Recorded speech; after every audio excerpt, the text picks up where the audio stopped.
एक विद्वान मंत्र्यांनी महाराष्ट्र मराठी विजय दिवसाची तुलना पहलगावच्या हल्ल्याशी केली।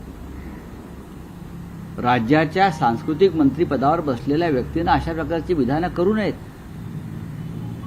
सांस्कृतिक मंत्र्यांनी तरी किमान सुसंस्कृत आणि संयमी भाष्य केलं पाहिजे।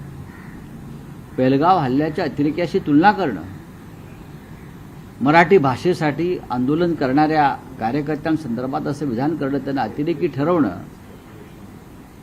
हे चित्र काय सांगतंय की सरकार आणि सरकारची माणसं यांना उद्धव आणि राज ठाकरे एकत्र आलेले नको आहेत। यांना मराठी भाषा या राज्यामध्ये अभिमानानं झळकलेली नको आहे। यांना मराठीचा वैभव आणि गौरव व्हावा असं वाटत नाही आणि त्यामुळेच मराठीसाठी आंदोलन करणाऱ्या कार्यकर्त्यांची तुलना हे पहलगावच्या अतिरेकाशी करतायत। आता विषय राहिला तुमच्या प्रश्नाचा